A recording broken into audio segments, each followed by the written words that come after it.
Ya, saya bersyukur saya bisa melayani Tuhan kemarin selama 12 hari di tanah perjanjian ya.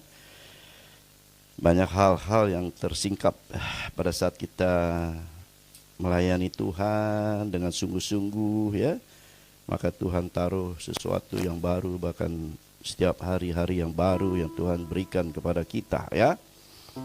Ya, tema bulan ini untuk Elohim Global Church adalah jangan melangkah kalau tidak bersama Tuhan.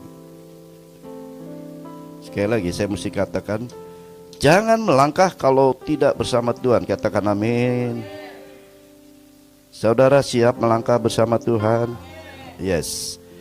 Firman Tuhan di dalam tema ini kita ambil dari Keluaran 33 ayat 14 ya.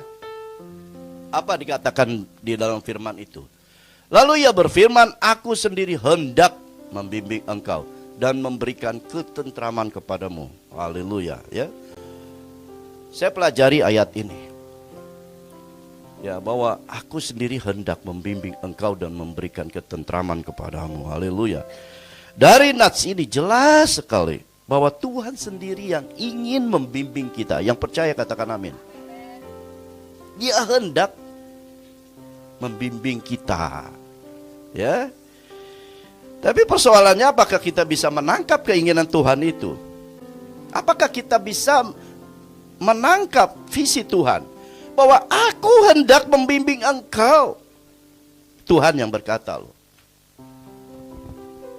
Banyak orang yang tidak bisa menangkap keinginan Tuhan ini. Ya, saya ilustrasikan begini. Di depan ada saudara kita Edward ya. Edward, saya punya kehendak saya kepada Edward adalah saya ingin membawa dia ke Israel.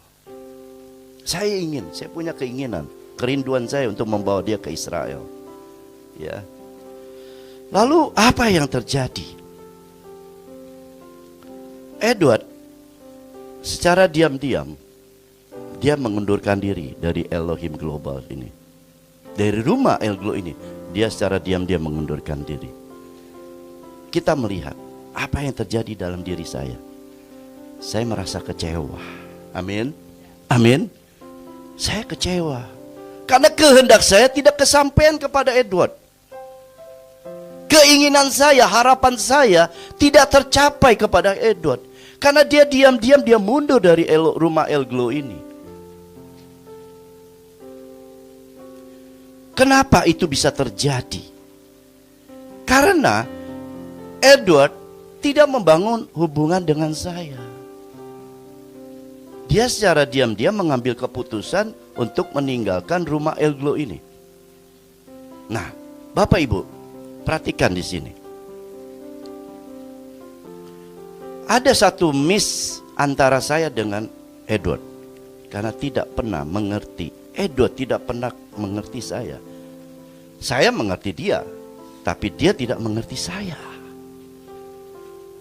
Edward tidak tahu apa kehendak saya, apa keinginan saya. Dia tidak paham, karena dia tidak mau menjalin hubungan dengan saya. Betul ya? Tapi apa yang terjadi sebaliknya? Kalau Edward sering-sering berkomunikasi dengan saya,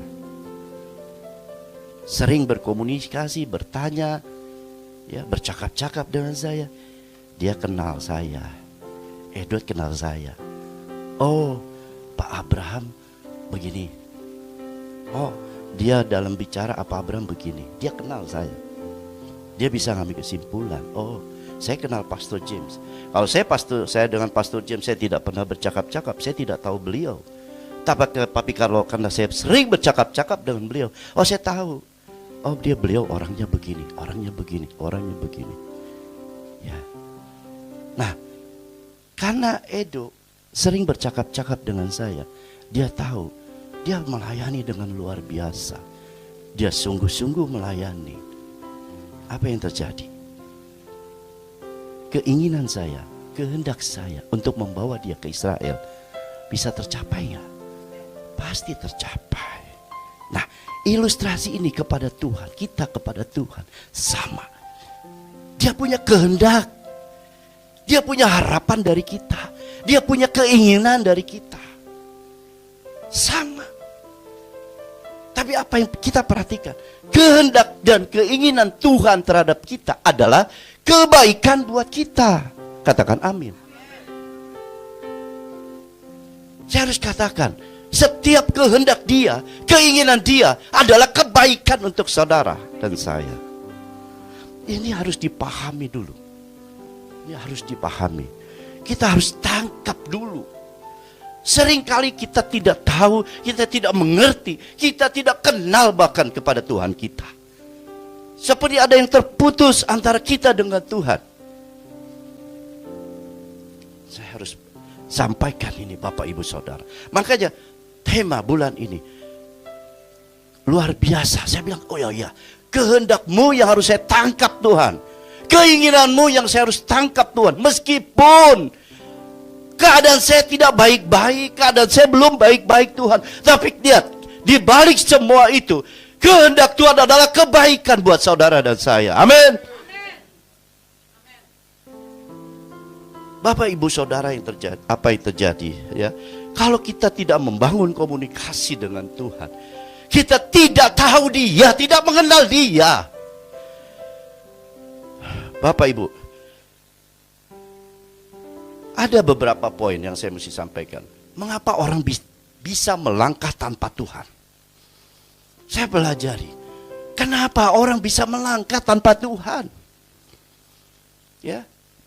Di luar sana, banyak orang tidak mengenal Tuhan. Banyak sekali. Kita bersyukur di sini kita mengenal Tuhan. Tapi di luar sana, bahkan kita keluar dari pintu ini saja, banyak orang yang tidak mengenal Tuhan. Mereka hidup, menjalani hidup, ya seperti mereka dengan jalannya sendiri. Mereka tidak tahu Tuhan itu siapa. Bahkan kalau tidak tahu, apalagi mengenal saudara. Ini yang saya mesti sampaikan, bahwa saya dalam perjalanan dari Mesir menuju Israel, Tuhan sampaikan bahwa banyak orang tidak mengenalku. Mereka tidak mengenalku. Mereka menyembah ilah-ilah lain. Bangsa Israel saja yang sudah melihat mujizat demi mujizat, dia tidak mengenal Allah dengan benar. Itu persoalannya. Apalagi di luar pintu sana, terlalu banyak Bapak Ibu. Kita ini termasuk bilangan orang-orang yang bersyukur, beruntung, karena kita mengenal Tuhan. Tapi di luar sana masih banyak, kata Tuhan, yang tidak mengenal aku dengan benar. Mereka membangun ilah-ilah lain di hadapanku. Itu yang sangat mendukakan hati Tuhan. Sampai hari ini patung anak lembu emas, kalau saudara nanti pergi ke Israel, ada bekasnya di bukit patung lembu emas. Saya menangis di tempat itu. Saya bilang, Tuhan, alangkah degilnya bangsa Israel.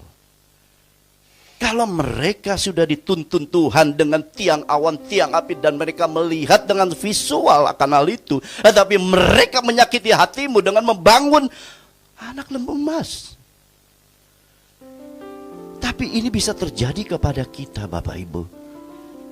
Kita nggak bisa pungkiri itu. Mata kita seringkali dialihkan oleh dunia untuk melihat sesuatu, sehingga kita beralih mata kita tidak kepada Tuhan, tetapi mata kita kepada dunia. Itu yang bahaya. Jadi orang yang tidak mengenal Tuhan bisa melangkah tanpa Tuhan. Dan yang kedua, orang yang tahu adanya Tuhan tetapi tidak menyadari peran Tuhan di dalam hidupnya. Ini khususnya orang-orang yang sudah comfort zone. Mereka sudah nyaman. Mereka sudah ada apa yang mereka butuhkan. Di negara-negara maju betapa banyaknya orang-orang seperti ini yang tidak mau berjalan bersama Tuhan. Kenapa? Mereka sudah nyaman, mereka sudah nikmati apa yang mereka butuhkan, sudah ada. Dan mereka tidak menyadari peran Tuhan di dalam hidupnya. Ini yang mendukakan hati Tuhan. Hati-hati dengan kenyamanan. hati-hati dengan kenyamanan. Itu bisa menjatuhkan saudara juga, termasuk saya. Kenyamanan bisa menjatuhkan kita. Dan kita bisa berjalan tanpa Tuhan. Karena apa? Semua sudah ada. Peran Tuhan dilecehkan dalam hal ini. Nah, saya harus katakan ini, bahwa hati-hati, ya, bahwa mereka hidup bisa dengan cara mereka sendiri. Mereka bisa dengan cara sendiri. Mereka tahu Tuhan, tahu, oh ya tahu, tapi mereka tidak mau mengenal dengan benar. Bahkan saya bisa katakan, mereka menjauh hatinya dari Tuhan. Amin. Bapak, Ibu, Saudara, orang yang ketiga adalah orang yang percaya Tuhan, tetapi tidak sungguh-sungguh takut akan Tuhan. Saudara percaya akan Tuhan? Amin. Saudara takut akan Tuhan? Amin. Harus. Orang yang tidak takut akan Tuhan, saudara, sama dengan orang yang tidak mengasihi Tuhan. Benar. Orang yang tidak takut akan Tuhan sama dengan orang yang tidak mengasihi Tuhan. Jadi jangan pernah berkata, oh yes, aku cinta Tuhan, aku mengasihi Tuhan. Tapi saudara, kehidupan saudara jauh daripada itu. Saudara tidak takut berbuat dosa. Saudara masih berkompromi dengan dosa. Dosa sekecil apapun tetap dosa di mata Tuhan. Amin. Jadi orang yang demikian bisa berjalan tanpa Tuhan. Jadi Bapak, Ibu, Saudara, kita harus mengerti apa yang Tuhan kehendaki dalam hidup kita. Apa yang Tuhan ingini dalam hidup kita. Mungkin keinginan Tuhan terhadap saya berbeda. Keinginan Tuhan kepada Pak Theopan beda. Begitu juga keinginan saya dengan Tuhan, dengan saya dan Pastor James beda. Setiap orang Tuhan punya keinginan yang berbeda-beda. Jangan samakan. Jangan kita bilang, oh Tuhan, aku mau seperti dia. Melihat hamba Tuhan hebat, besar, lalu wah saya mau seperti dia. Lupakan itu. Karena Tuhan mau kita melakukan kehendak, harapan dia kepada kita sesuai dengan apa yang Tuhan taruh dalam hati kita, hidup kita. Tidak ada satupun orang yang sama di muka bumi ini. Cek aja DNA kita. Satupun DNA tidak ada yang sama. Itu kehebatan Tuhan menciptakan kita. Dan itu juga menandakan bahwa Tuhan punya 1001 macam kehendak atas kita semua. Amin. Jadi Bapak Ibu, kita percaya untuk menjadi orang yang sesuai dengan kehendak Tuhan, maka kita harus fokus kepada Dia. Katakan amin.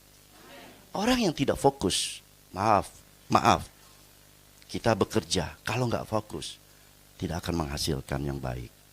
Kita mau pelayanan, kalau nggak fokus, tidak akan memberi pelayanan yang baik. Begitu juga kita kepada Tuhan. Kalau kita menyadari peran Tuhan dalam hidup kita, dan kita tidak fokus kepada Dia, apa yang terjadi? Kita tidak akan dapat apa-apa dari Tuhan. Kita buka ayatnya. 2 Tawarikh 16 ayat 9. Dikatakan apa? Karena mata Tuhan menjelajah seluruh bumi untuk melimpahkan kekuatannya kepada mereka yang bersungguh hati kepada Dia. Katakan amin. Ini persoalannya. Mengapa kita harus berjalan bersama Tuhan? Kenapa kita harus berjalan untuk disertai Tuhan? Karena mata Tuhan menjelajah seluruh bumi. Sampai hari ini berlaku enggak ayat ini? Amin. Yes. Ayat ini sampai hari ini berlaku. Bahkan sampai kesudahan dunia ini tetap berlaku. Dia itu terus memperhatikan kita. Dia akan memberikan, melimpahkan kekuatan Tuhan ada pada kita, pada saudara dan saya. Kekuatan Allah loh. Tapi syaratnya apa? Bersungguh hati kata Tuhan. Sudahkah saudara bersungguh hati? Sudahkah saudara fokus kepada Dia? Ini kunci daripada kekuatan Tuhan. Kalau kita mau berjalan bersama Tuhan dan kita mengalami kemenangan demi kemenangan, bersungguh hatilah kepada Tuhan. Amin. Fokuslah kepada Dia. Fokus. Dunia seringkali menarik perhatian dari Tuhan kepada dunia. Kita ditarik mata kita melihat sesuatu yang bagus, indah, hati kita terpikat. Bapak Ibu, tetap kuat. Tetap kuat. Saat ini, lihat, dulu di Mesir kita boleh beribadah di hotel. Tetapi sekarang mereka larang untuk beribadah di hotel. Tapi apakah kita mau kecewa, lalu bersedih, lalu kita bersungut-sungut sama Tuhan? No, kita tetap semangat. Kita tetap beribadah di bus, kita nyanyi, kita firman di atas bus. Kita cari restoran yang mau menerima kita. Ini, di mana ada tekanan, kuasa Tuhan bekerja. Amin. Di mana ada masalah, di situ Tuhan hadir. Bersungguh hati kepada Tuhan. Walaupun dunia semakin jahat, tetapi Tuhan, mata Tuhan tetap menjelajah sampai hari ini. Jadi Bapak Ibu Saudara, saya percaya bicara mata Tuhan adalah frasa yang mengacu kepada apa? Roh Kudus. Roh Kudus. Saudara punya Roh Kudus dalam hidup saudara. Amin. Coba cek saudara, apakah Roh Kudus sudah aktif dalam hidupmu? Cek. Sudahkah saudara mengaktifkan Roh Kudus dalam hidupmu? Ini menjadi penting Bapak Ibu Saudara. Saya katakan kalau orang yang tidak mengaktifkan Roh Kudus, bagaimana dia bisa mendengar suara Tuhan? Tuhan berbicara kepada kita. Dia selalu ingin bicara kepada kita. Dia ingin sampaikan isi hatinya kepada kita. Masalahnya kita tidak pernah buka hati kita untuk menerima itu. Hati kita tertutup. Kita tidak peka. Kita tidak mengaktifkan Roh Kudus dalam hidup kita. Kita mau menggunakan pikiran kita mau gunakan akal kita untuk hidup ini.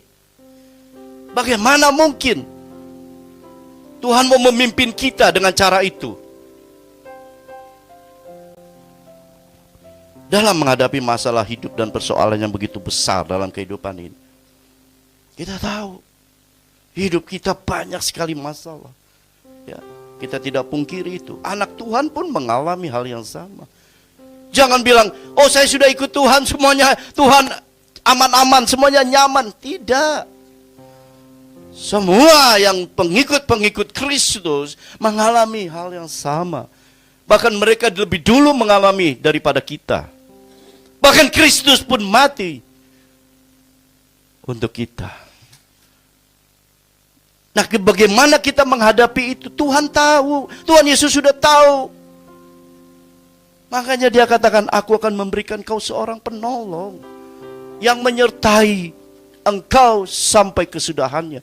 Itulah Roh Kudus.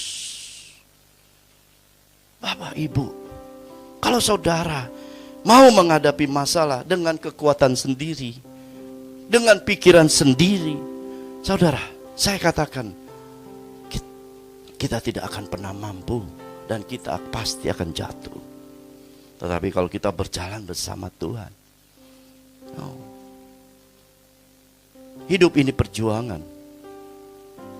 Kalau kita tidak berjuang melawan kehidupan ini dan berjuang cuma sendirian, tidak bersama dengan Tuhan, kita tidak akan pernah mengalami kemenangan. Saya mesti sampaikan ini. Ayo, rubah mindset kita. Kita tanggalkan cara yang salah. Sebelum masuk tanah perjanjian, saya katakan kepada peserta, momen yang sangat menentukan bagi saudara saat ini. Kita ada di perbatasan antara Mesir dan Israel. saudara harus tahu kehendak Tuhan apa. Kehendak Tuhan adalah saudara hidup dalam berkat Tuhan. Yes. Bagaimana kita bisa hidup dalam berkat Tuhan? Hidup dipimpin oleh Tuhan. Tidak ada yang lain. Sekali lagi saya mesti katakan, saudara mau hidup dalam berkat Tuhan, hiduplah dipimpin oleh Tuhan.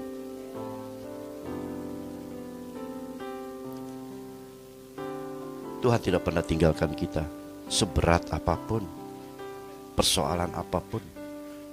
Ya, itu sudah terlalu banyak, 40 tahun bangsa Israel dipimpin oleh Musa, dan Musa selalu berkomunikasi dengan Tuhan. Perhatikan, tidak sekali-kali Tuhan tidak berkomunikasi dengan Allah. Dia selalu berkomunikasi. Bahkan pada saat Allah marah kepada bangsa Israel dan ingin memusnahkan bangsa Israel, Musa naik ke Gunung Sinai. 40 hari 40 malam dia berdoa, minta kemurahan Tuhan. Kunci daripada keberhasilan hidup kita terletak di mana? Komunikasi dengan Tuhan. Bangun komunikasi itu. Tidak ada cara lain, saudara. Saudara boleh hebat, punya pengetahuan yang hebat sekalipun, tidak akan mampu tanpa Tuhan terlibat di dalamnya. Pengetahuan akan musnah, pengetahuan akan hilang, tetapi firman Tuhan akan tetap selama-lamanya. Amin. Jadi sekali lagi Bapak Ibu Saudara, kita harus sadari bahwa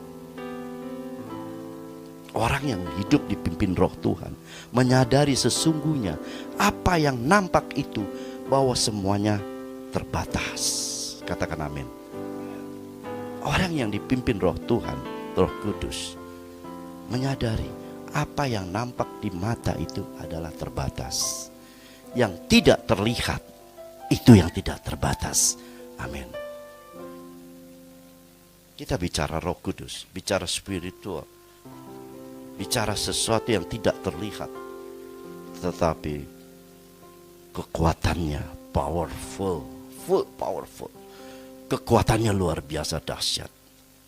Tembok Yeriko bisa runtuh bukan karena kehebatan orang Israel, karena Roh Kudus, Roh Allah yang bekerja menghancurkan semua itu. Jadi kita harus yakin kekuatan yang besar, utama dalam hidup kita adalah kekuatan yang tidak terlihat. Yang kedua, orang yang fokus kepada Tuhan menyadari bahwa kekuatan yang besar itu akan menolongnya. Saudara kalau fokus kepada Tuhan, pasti kita sadar bahwa kesulitan apapun Tuhan akan tolong kita. Amin. Pasti. Asalkan mata kita tertuju kepada Tuhan, Dia pasti menolong kita. Kekuatan yang besar kata Tuhan,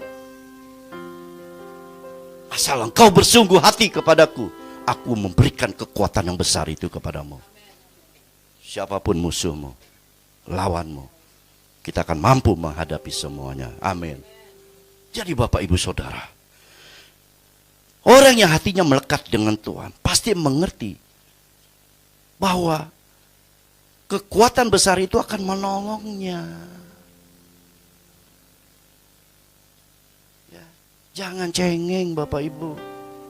Kita sudah berdoa, kita sungguh-sungguh, lalu Tuhan kapan pertolongan ini? No way. Tetap yakin, tetap percaya.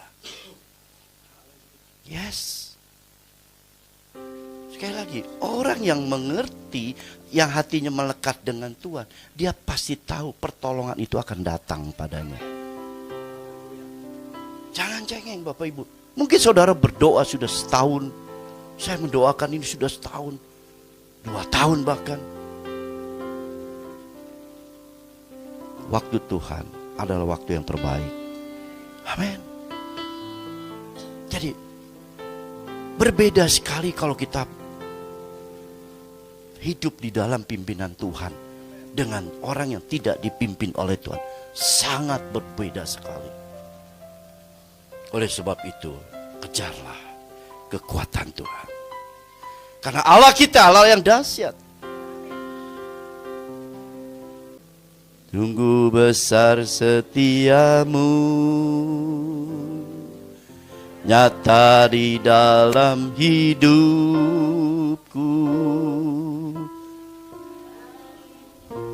Alamatkan Dan kemuliaan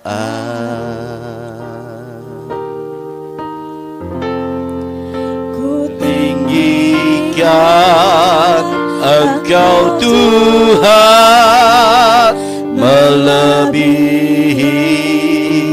segalanya,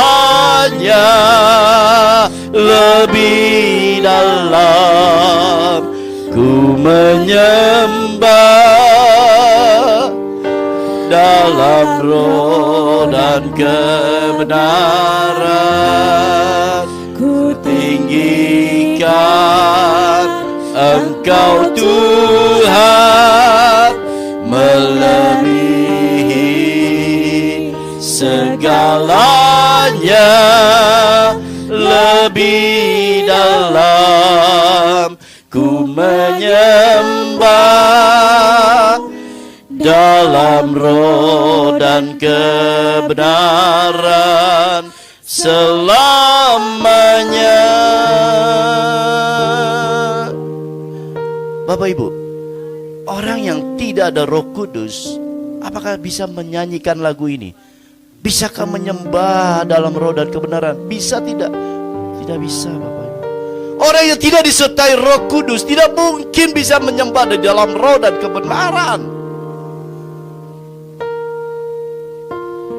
Saya mesti katakan itu.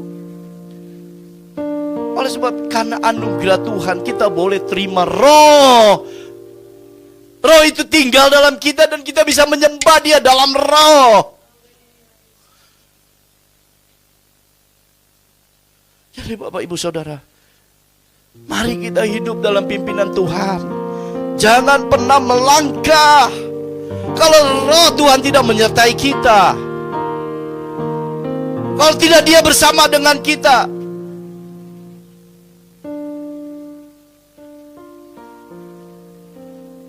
Kita bersyukur kita ada roh Allah. Roh Allah ini yang memimpin hidup kita. Kita bisa berkata bahwa Engkau baik Tuhan. Engkau baik. Itu bukan karena Engkau mengatakan dalam hati, bukan. Karena Roh Kudus yang menggerakkan hatimu. Kita tidak mungkin mengatakan Allah itu baik kalau bukan Roh Allah sendiri yang mengatakannya. Amin.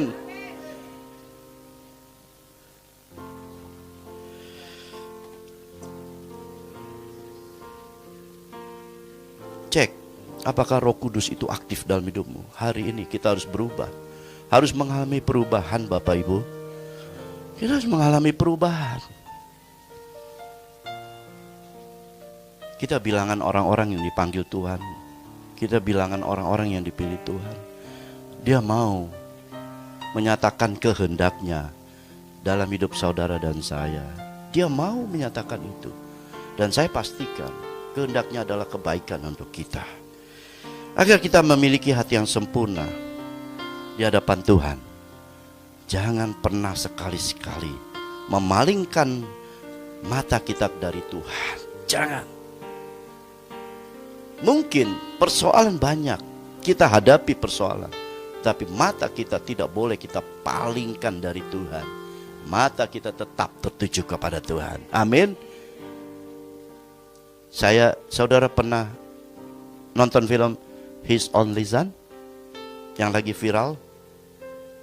Semakin diviralkan, semakin bagus kita nonton dan kita semakin mengerti. Apa yang terjadi, Bapak Ibu? Abraham disuruh mempersembahkan Ishak. Hatinya hancur enggak? Hancur. Hancur. Dia anak satu-satunya. His only son, kata Abraham. 3 hari dia harus berjalan menuju Gunung Moria. 3 hari. Dengan hati yang hancur-hancur. Saya kalau menjadi Abrahamnya pada waktu itu, mungkin saya tidak sanggup. Saya akan menyerah. Mungkin saya akan di tengah jalan saya bilang, Tuhan, I give up Tuhan. Tapi bersyukur Abraham, walaupun dengan hati yang hancur. Saya tonton film itu. Hancur hatinya. Detik-detik pada saat dia harus menyiapkan kayu di atas batu. Detik-detik di mana dia harus taruh Ishak di atas kayu. Hancur hatinya. Seorang ayah melihat anaknya harus dikorbankan, harus mati. Saya nggak bisa bayangkan Bapak Ibu Saudara. Kita juga semua sama. Pasti tidak mungkin bisa membayangkan akan hal itu. Hancur hati loh. Tapi kehendak Tuhan, keinginan Tuhan yang dinyatakan melalui Abraham jelas sekali. Persembahkan anakmu Ishak. Apa yang terjadi? Abraham taat. Taat. Walaupun dia tahu ini sangat menyedihkan, sangat menghancurkan hatinya, dia tetap taat, dia tetap taat. Karena apa? Abraham percaya. Abraham percaya, ingat, di balik semuanya itu ada kebaikan yang dia akan terima. Janji Tuhan kepada Abraham, aku akan membuat engkau menjadi bangsa yang besar. Melalui engkau semua bangsa-bangsa di muka bumi ini akan diberkati. Lihat. Meskipun dia harus melalui mempersembahkan anaknya Ishak sekalipun, dia pegang janji Tuhan. Seberapa banyak saudara baru mengalami masa yang sulit, saudara sudah menyerah. Saya nggak kuat lagi, saya menyerah Tuhan. Saya sudah lelah Tuhan. Saya sudah capek Tuhan. Kita belajar hari ini melalui seorang Abraham. Meskipun istrinya bilang, gantikan dengan orang lain. Tuhan, Abraham bilang, tidak. Tuhan suruh Ishak. Tuhan suruh Ishak. Tuhan suruh Ishak anak kita.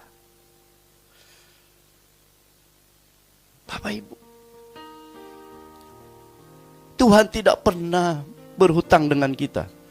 Dia akan membayar lunas setiap apa yang kita lakukan untuk Dia. Kita mungkin berkorban sekarang untuk Tuhan. Tetapi lihat akhirnya kebaikan yang kita terima dari Tuhan. Amin.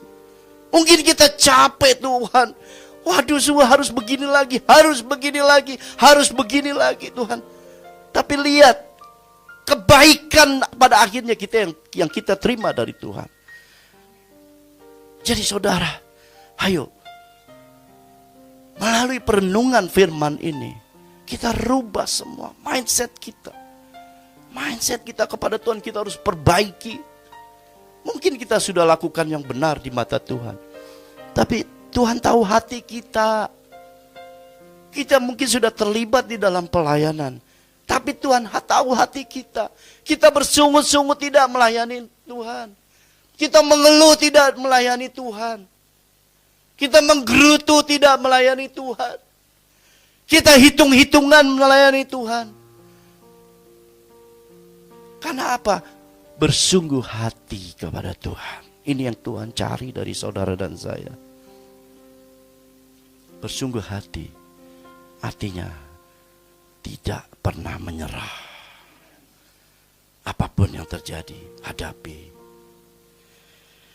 Sebab itu kita harus introspeksi Bapak Ibu. Kita harus, termasuk saya pun, saya introspeksi setiap hari.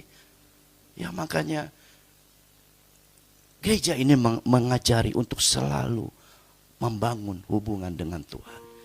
Bangunlah itu. Yang utama adalah relationship kita dengan Tuhan, bukan yang lain. Jangan berbicara berkat, jangan bicara mujizat. Itu persoalan yang kecil bagi Tuhan. Kalau saudara kita hanya fokus kepada berkat dan mujizat, Kita terlalu mengecilkan Tuhan. 3,5 tahun Tuhan melayani di muka bumi ini melalui Tuhan kita Yesus Kristus. Terlalu banyak mujizat yang sudah dia buat. Tetapi apakah dia mau melakukan mujizat buat dirinya sendiri? Tidak. Dia bisa saja turun dari salib. Dia katakan, ini aku Tuhan, aku Allah. Dia bisa saja melakukan itu. Tapi dia tidak melakukan itu. Karena apa? Karena berkat dan mujizat bukan sesuatu yang penting. Tetapi keselamatan itu yang jauh lebih penting. Amin. Beri kemuliaan untuk Tuhan. Kita harus selamat. Kita harus selamat. Bukan soal berkat saja, bukan soal pertolongan. Itu persoalan gampang. Tapi keselamatan yang harus kita perjuangkan sampai detik darah terakhir. Seperti Yesus. Kita harus berjuang, Bapak Ibu. Perjuangan itu mudah kalau kita berjalan bersama Tuhan. Tapi kalau tidak dengan Tuhan, saudara akan terseok-seok. Ya. Saya mengenal Bapak Ibu sini, sebagian saya tahu persis. Hidup juga dalam persoalan. Saya tahu. Termasuk saya juga banyak persoalan. Tetapi saya lihat orang yang menghadapi persoalan dengan bersuka cita bersama Tuhan, mereka cakap menanggung segala perkara. Mereka mampu melewati waktu-waktu sulitnya. Jadi Bapak Ibu, komitmen total menjadi penting bagi kita semua. Komitmen. Komitmennya apa? Takut akan Tuhan. Karena pada saat kita takut akan Tuhan, artinya kita mengasihi Dia dengan sungguh-sungguh. Bapak Ibu, orang yang melekat dengan Tuhan, seseorang yang hatinya sempurna terhadap Tuhan, memiliki komitmen untuk memandang segala sesuatu dari perspektif Allah. Ya, menghadapi persoalan, dia akan memandang dari perspektif Allah. Bukan memandang dari perspektif manusia. Saudara mengalami persoalan, begitu walaupun beratnya, bersyukur. Oh Tuhan, terima kasih. Engkau baik.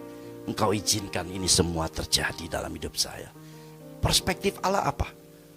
Ucapan syukur. Saudara bisa ucap syukur dalam keadaan menghadapi masalah berat? Kalau saudara bisa mengucap syukur, saudara masuk di dalam perspektifnya Allah.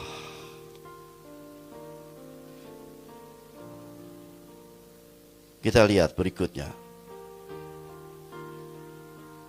Yeremia 17 ayat 5 sampai 6. Beginilah firman Tuhan, terkutuklah orang yang mengandalkan manusia, yang mengandalkan kekuatannya sendiri, dan yang hatinya menjauh dari Tuhan. Saudara, ayat ini menakutkan untuk saya. Khususnya saya pribadi. Wow. Terkutuk ya. Kalau saudara menjauh hati dari Tuhan. Wow. Saya percaya kita tidak ada di tempat ini. Saya percaya. Kenapa? Kenapa kalau kita menjadi orang yang dipanggil Tuhan dan dipilih Tuhan, tentu Tuhan sudah sortir semuanya. Kita tidak menerima kutuk ini lagi, ya, percaya ya. Kita harus amini. Kita hatinya tidak menjauh dari Tuhan. Karena bahaya. Terkutuklah orang yang mengandalkan manusia dan mengandalkan kekuatannya sendiri. Dan yang hatinya menjauh daripada Tuhan. Makanya kita harus sering-sering Bapak Ibu mendekat kepada Tuhan. Saudara mau diberkati? Mendekat kepada Tuhan. Mendekat. Sekali lagi saya katakan mendekat. Kenapa? Karena kalau kita dikutuk Tuhan, wow, ampun deh Tuhan. Ya, jangan kita alami hal seperti itu. Jadi masalah dengan orang yang tidak mau mendekat kepada Tuhan, dia akan seperti apa dikatakan? Ia akan seperti semak bulus di padang belantara. Ia tidak akan mengalami datangnya keadaan baik. Kalau hidup saudara tidak baik-baik terus lalu saudara tidak sadar, tidak mendekat kepada Tuhan, ya, ia akan tinggal di tanah angus, di padang gurun, di negeri padang asin yang tidak berpenduduk. Haleluya. Saya melihat padang gurun aja kemarin, ya, yang tidak ada kehidupan seperti itu. Saya sudah bilang dalam hati saya, Tuhan, saya 1 minggu di sini saya bisa mati nih Tuhan. 1 minggu. Bagaimana kalau kita harus tinggal di padang gurun itu selamanya? Wah, jangan Tuhan. Makanya kita harus memilih apa yang kau pilih sekarang. Engkau mau tinggal di padang gurun ini, atau engkau ikut aku, atau kau mendekat kepada aku. Itu Tuhan. Tuhan mau kita mendekat kepada Dia supaya kita mengalami keadaan baik. Keadaan baik. Kita ikut Tuhan, pasti keadaan kita baik. Jadi kita harus belajar mengatakan tidak kepada jiwa kita. Memang kita masih hidup di dunia ini, kita ada tubuh, jiwa, dan roh. Betul ya? Betul ya? Jiwa ini kadang-kadang ya bisa membawa kita kepada sesuatu keadaan yang tidak benar, tidak baik. Nah, kita harus sanggup mengatakan tidak. Ketika jiwa kita mengatakan saya mau melakukan ini, kita harus mampu mengatakan apa yang kamu mau itu tidak penting, tetapi yang Tuhan mau itu yang penting dalam hidupmu. Betul? Katakan kepada jiwa kita, kalau kita katakan, oh saya rasa Tuhan begini-begini. Kita harus mengatakan bahwa yang utama dalam hidup kita adalah perasaan Tuhan, bukan perasaanmu. Itu yang harus kita kerjakan. Jadi Bapak Ibu, kita harus melakukan perubahan dalam hidup kita. Tanpa perubahan, mindset ini harus dirubah. Kita harus fokus kepada Dia. Saya undang pemusik maju. Bapak Ibu, kita harus rubah kehidupan kita ini dari mindset yang keliru. Kalau kita bisa berjalan sendiri tanpa Tuhan, harus dirubah. Kita harus katakan, aku tidak mau berjalan bila Tuhan tidak menyertai aku.